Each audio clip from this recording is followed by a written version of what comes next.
Soy Karina Correa. Me encanta viajar, cocinar y documentar todo lo que está a mi alrededor. Nací en Bogotá y muy pequeña me mudé a la ciudad de Nueva York. Desde entonces, la pasión por la comida y la aventura me han llevado a conocer sitios maravillosos. Ahora estoy de vuelta en Colombia y quiero compartir con todos lo mejor de la gastronomía estadounidense. I love Colombia and I love SaborUSA.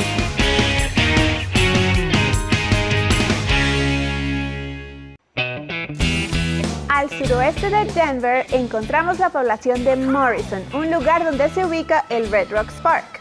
Aprovechamos esta oportunidad para conocer el Red Rocks Amphitheater, un coliseo al aire libre que ofrece una variedad de opciones de recreación para todo público. Su fama a nivel mundial se debe a los conciertos ofrecidos por grandes artistas desde más de 100 años, en los que se pueden contar celebridades como The Beatles, Jimi Hendrix, The Carpenters, U2, bueno, entre muchos otros. Esta maravilla de la naturaleza tiene una gran roca inclinada en forma de disco detrás del escenario, además de una zona de asientos para 9.525 personas. Espero volver muy pronto para disfrutar uno de estos grandes espectáculos en la noche y con el cielo lleno de estrellas como techo. Muy cerca de allí está el restaurante The Fort, cuya arquitectura y decoración está inspirada en el antiguo fuerte Bent's Old Fort, una fortaleza construida en 1830 al suroeste de Colorado para negociar principalmente con las tribus de indígenas nativos americanos. This fort, Bent's Fort, was really lost to history and nobody knew about it till my mother and father built this first full-scale adobe replica of Bent's Fort. But we turned it into a restaurant just to pay off the mortgage because everything is handmade as it was in 1833. Exactly as it was. Holly Arnold Kinney es la hija de los fundadores y la actual propietaria del restaurante. Holly se crió en el fuerte con sus padres y su hermano y desde niña aprendió del negocio y se ha mantenido activa en la gestión cotidiana del restaurante. Ha llevado a The Fort al siglo XXI a través de campañas de marketing digital y redes sociales. Apasionada por el patrimonio cultural y la cocina, Holly sigue siendo fiel a las raíces culinarias de The Fort y continúa utilizando el libro de cocina y la biblioteca de historia occidental que heredó de su padre. This is our teepee, and we also welcome everyone in different languages. But the most confusing to most people said, "What is this language? We've never seen this language." Well, that is of the Cheyenne Indian tribe. Oh, that's beautiful. welcoming guests who are the Cheyenne. And how would you pronounce that? That it's peva extrika ho enteno. Okay, I'm gonna practice before I try it.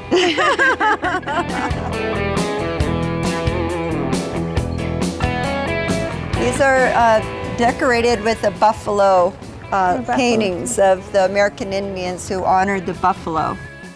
This is in remembrance of my pet bear. I had a real live Canadian black bear who lived here at the fort, and she was our family pet, and I took naps with her. Really? And my father called me she who naps with bears. Oh wow, you were never afraid? This is what we call our Wall of Fame. Yeah, I was gonna say. Here is President George Bush. Julia Child, we're very good friends with her. Do you know of any other places that do the kind of things you do? It No, we're pretty unique. Yeah, but not many people grew up with a bear either. Yes. I attribute it to my family.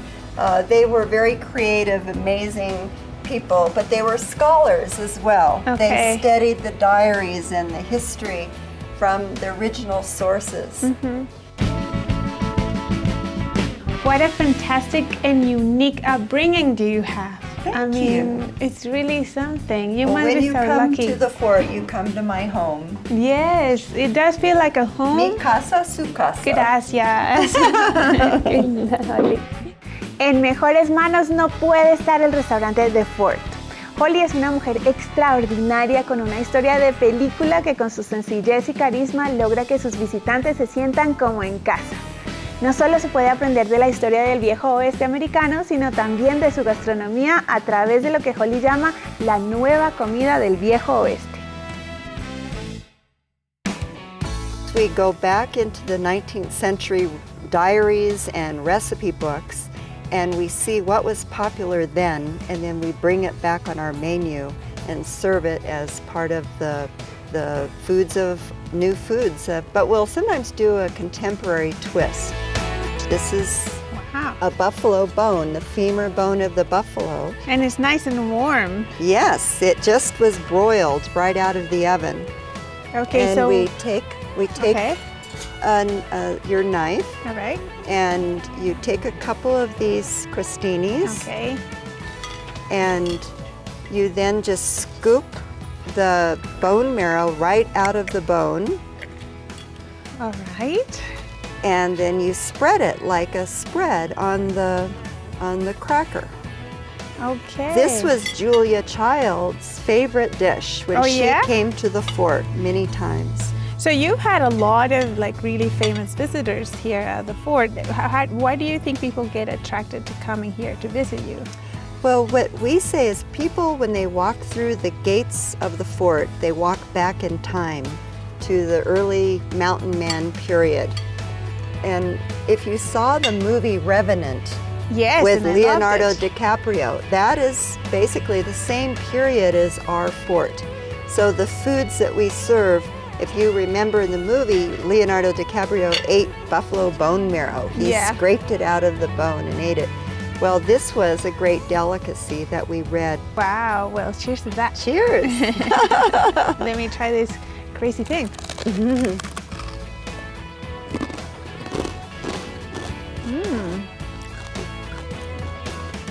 It is very buttery.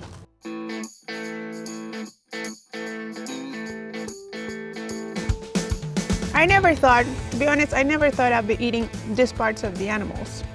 But it's really interesting to sort of think about our ancestors, how they fed themselves, what they ate, and have a place that can really recreate that. It's pretty amazing. Yeah, and it's good. That's the most important. People try it and it's delicious.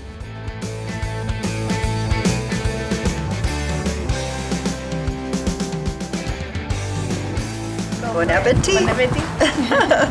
Estar en el restaurante de Fort es como ir al pasado, al viejo oeste, un lugar donde se puede apreciar esas pequeñas cosas que ayudaron a construir este gran país. I found something on your shop that I couldn't resist taking. Oh, my sissy bear! Well, we actually have a little tag here that says, take your own sissy bear home and make a certain noise, like a ooh, like a cat purring noise, because bears make those noises when they're happy. And then you take her on your own adventures, and when you come back to the fort, tell me your adventures with Sissy Bear. Oh, this is so your cute. Your own Sissy Bear. Oh, so cute. La osita Sissy es mi nueva compañera de aventuras y el recuerdo más preciado de esta visita al restaurante de Fort. I love SaborUSA. I love SaborUSA.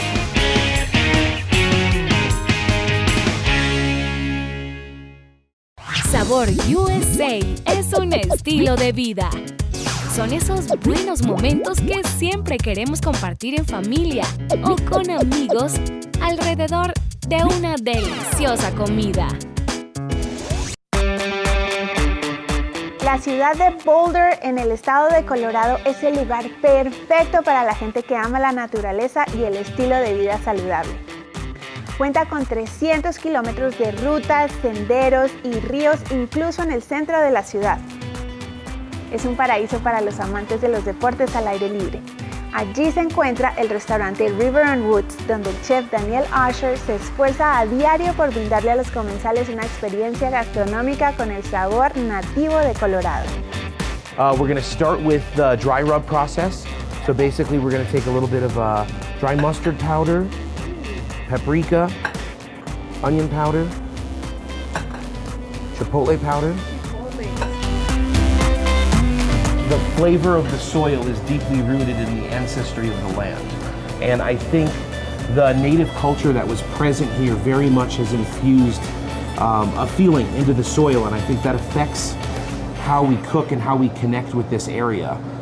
Actually, the term that's come up is bioregional cuisine, and it's basically about connecting with native plants and species that have naturally adapted over hundreds of years to grow and thrive in this specific area. And I think listening to that voice is very important as a farmer, as a grower, and as a chef to kind of tell that story and have it all come together in a beautiful way. That's really nice, and it's also very spiritual, having that connection Deeply with the spiritual. land. Yes, and cooking I think should be ultimately a very spiritual process. You're nourishing people, it's an intimate exchange. Yeah. And I think you need to be thinking about things like that as you cook. It should be a very mindful and connected process.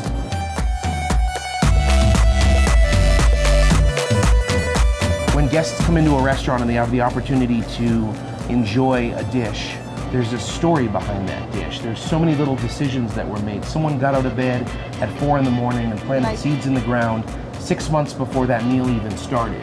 So let's talk about the carrots, let's talk about the onions, let's talk about the herbs, let's talk about the mushrooms. Like all these things that created this amazing meal is the final moment in a process that began months before. And we want to be able to tell that story. And we want to be able to have our guests connect with every step of that process because it's beautiful and it's romantic and it's what creates a beautiful moment over a table. It is very romantic, isn't it? It is. There's something really beautiful about that love connection between the land and what you're feeding your body. Exactly, very much so. I'm here to help you. Okay. So what can I do now? If you can do this dry rub, es un tipo de adobo con muchos tipos de hierbas. ¿Qué tal tu español? Español es la lengua más importante del mundo, sí. Me sorprendes, estás lleno de sorpresas. Sí. So, si puedes ayudarme con para poner en este carne y si puedes hacer un masaje. Vale, vamos a hacer un masaje. Muy bonita, todas sus partes de este carne, vale, por favor. Perfecto. Gracias. Voy a estar encargada aquí del adobo. Y aquí voy a preparar el líquido para hacer el braised short rib. Ok. Entonces, este short rib, primero lo estamos masajeando, cuidando, con mucho amor. Con mucho amor, sí. Y lo vamos a poner en un conjunto como de un caldo. Sí, por más o menos 2 o 3 horas, 200 de grados, pero vamos a empezar con el líquido que este carne van a tener tiempo en el horno. En el horno, vale. En el horno va a estar un rato bastante largo reposando. Sí. En este caldo. We're missing a very important ingredient. Which one? The Colorado bourbon. Oh, wow. Okay, where's that? So this is from Peachtree Distillers, locally made. It's absolutely phenomenal. Rocky Mountain spring water and corn is the base, which is great as the grain, which is fantastic. En Colombia se pueden encontrar diversos licores importados de Estados Unidos, entre ellos vinos, vodka y el tradicional whisky originario de Tennessee y el bourbon de Kentucky. Si quieres conocer más acerca de nuestros alimentos y bebidas, visita nuestra página web en www.saborusa.co. ¿Y de dónde viene esta carne, chef? Esta carne es de Colorado. Hay pollo, puerco, bison también. Las personas, ranches and farms, que tienen una vida bonita para los animales. Porque la energía en el carne, vamos a comerlo y tenemos también. So, cuando tienes un animal que tiene una experiencia de la vida muy bonita con mucho sol y la tierra bonita y comen cosas muy bonitas y naturales, es diferente en el carne también. Claro, y el sabor cambia porque estas cosas. Sí. Le vamos a poner aquí. Uy, esto se ve tremendo. Y aquí. El color que tiene es increíble. La verdad, sí. Y el aroma. Pero después de 2 o 3 horas en el horno, mejor. Vamos a dejar que se cocine por unas largas horas. Sí. Y vamos a lograr una consistencia súper suave y deliciosa, ¿verdad? Increíble, sí. Ahora, ¿qué vamos a preparar, chef? Ok, so vamos a empezar con las lentejas. Las lentejas, sí, estas son unas lentejas muy pequeñitas, negritas. Sí, se llama beluga lentil. Beluga. Black beluga lentil. Son muy bonitas. Son muy lindas. Sí, hay muchos tipos de lentejas y son muy buenos para la salud. Tienen mucho protein proteína. Proteína, Ahí es. hierro. Sí, es fantástico. Para las personas que son vegetarianas y no comen carne, es un alimento. Lentejas, regla número 1. Sí, Ok, es fantástico. Siempre en esa dieta. Sí, sí, sí. Tenemos dos tipos de frijoles de aquí. Oh, Son muy bonitas. Estos son de Colorado, se llama pinto y, Pinto bean. y anasazi bean. esta es una mezcla de los dos. So, hablamos sobre la comida native foods. Sí, la El comida tipo de nativa. frijoles anasazi y pinto son de esta parte del mundo. Ok. Es muy bonita. Entonces, este es un producto que está en esta tierra desde hace muchos años. Sí, muchos años aquí.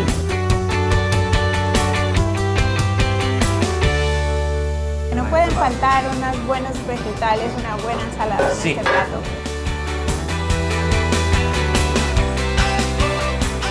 Estamos haciendo un plato que es muy comfort food, pero a su vez es bastante saludable. Dos cosas que normalmente no se relacionan una con la otra. Sí, sí, sí, sí. Y también es importante para tener un plato, ¿cómo se dice? Con balance. Con balance, con un buen balance. Sí, sí, sí. Así Tú que vamos quieres- a tener nuestra proteína, nuestros vegetales, Sí. un poquito de esto, un poquito de lo otro, una combinación perfecta.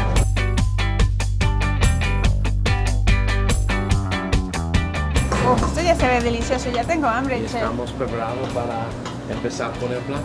Perfecto, ya vamos a empezar el All right. plato. I would like to grab one more thing. Vale, yo voy a organizar la mesa mientras tú traes cosas. Acompañar al chef Daniel en su cocina trasciende todas mis experiencias gastronómicas. Su filosofía por el origen y el trato de los alimentos es inspiradora, crea conciencia sobre nuestra responsabilidad hacia el entorno. Qué bonito alimentar nuestro cuerpo y espíritu con estos ricos alimentos llenos de buena energía. It's been a couple hours. Yeah, I think the braised short rib is ready to go. I'm so excited. Feel. Oh, Isn't that incredible? fantastic. ¡Qué delicia! Increíble. Es increíble. Esta carne se ve espectacular.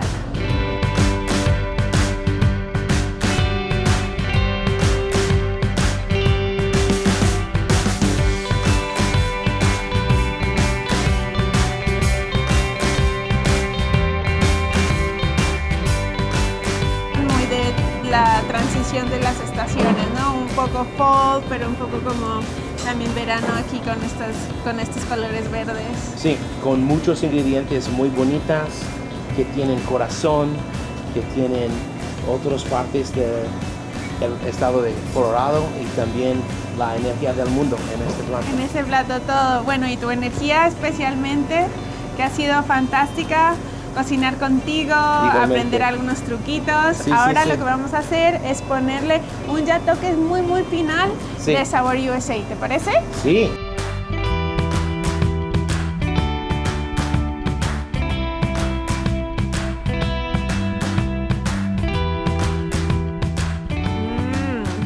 It turned out pretty good, Uf, I must say.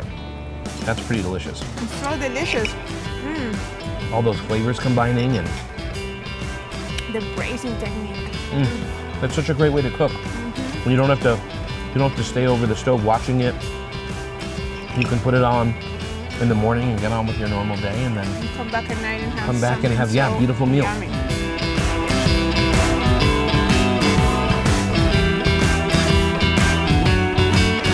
Chef, this deserves a big hug. thank you so much. Mwah. Como embajador del SaborUSA, el chef Daniel tiene muy claro que además de utilizar productos de excelente calidad, el amor que se le agrega a cada receta es lo que la hace exitosa. Gracias, chef, por llevar el SaborUSA a otro nivel. I love SaborUSA.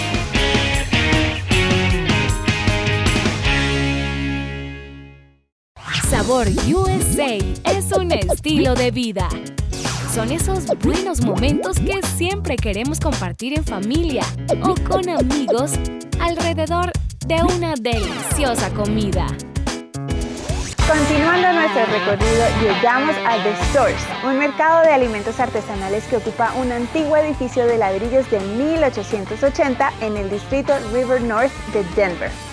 Cuenta con un colectivo de artesanos que ofrecen a los visitantes una amplia gama de productos, desde pan recién horneado, cócteles artesanales, tacos callejeros hasta arreglos florales contemporáneos.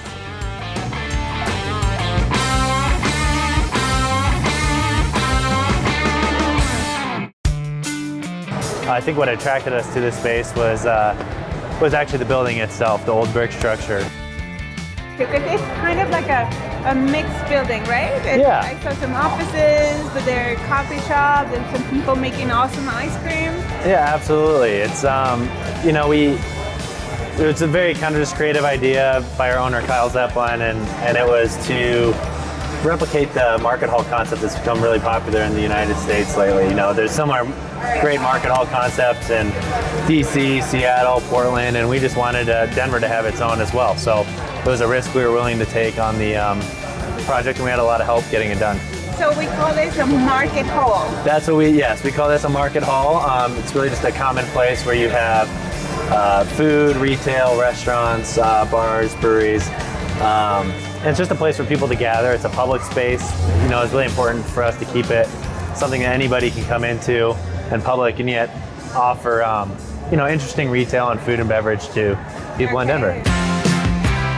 Got some ice cream? Yeah.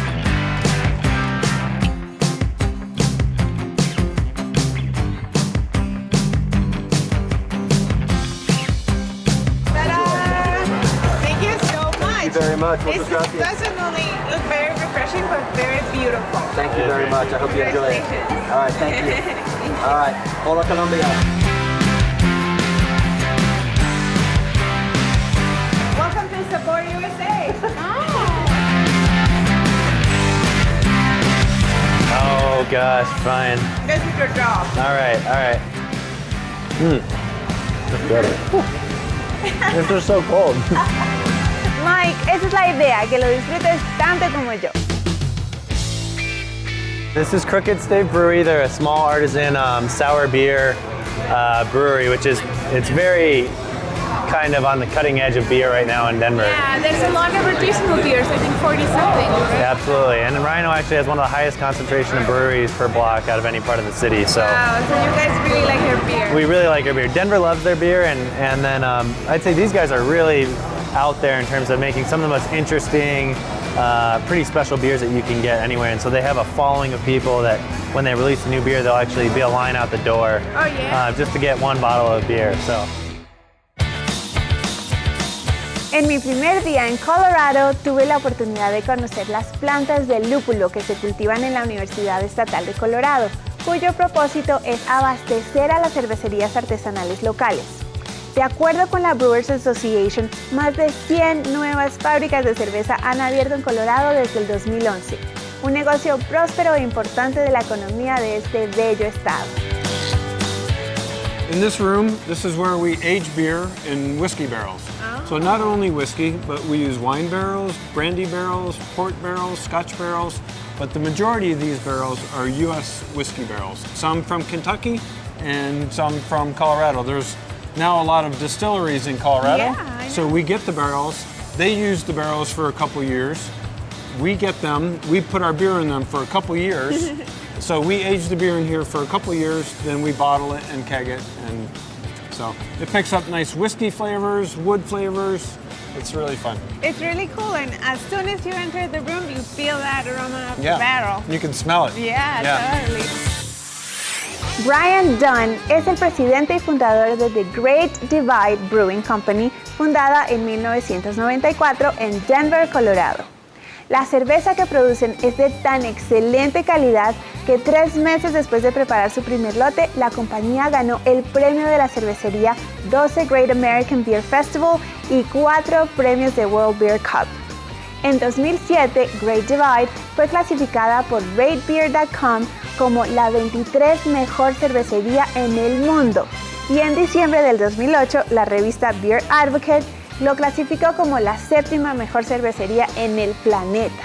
These are some of our beers that we make. It's not all of them, but we have a wide range. We have India Pale Ales. We have a Saison, that's like a French farmhouse style of beer. Yeti is a very dark, robust. These two beers are very strong. Hercules is 10% alcohol, which is quite high for beer. Titan is our #1 selling beer. And then Colette is our number 2. I really love the names of your beers. Oh, thank you. How did you pick them? Yeah, over the years, that's what we've done. Hibernation is a winter beer, so you hibernate in the winter. Yeah. Yeti is a What about big, Yeti? scary creature, and this is a And huge. Hercules. It's a big beer, yeah.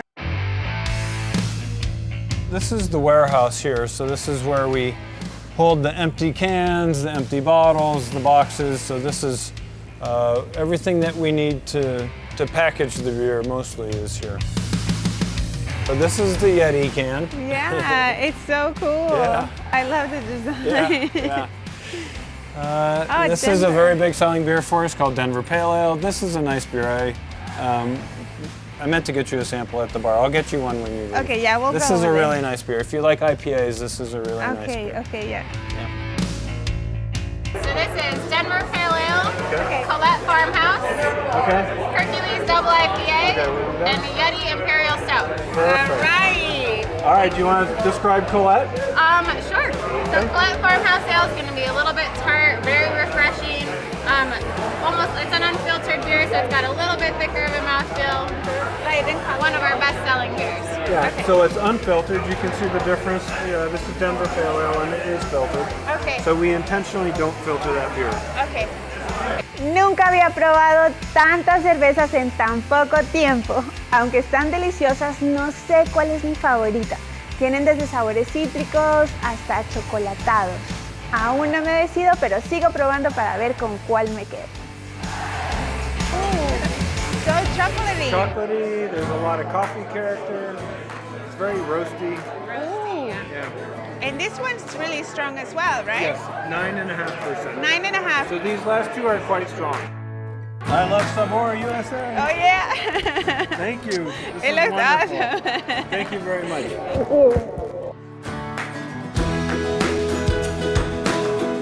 Denver, no me quiero ir. Disfruté de este viaje como de ningún otro. La gastronomía, los lugares y actividades que se pueden encontrar aquí son innumerables. Solo buenos recuerdos y sabores extraordinarios me llevo. Una vez más, gracias.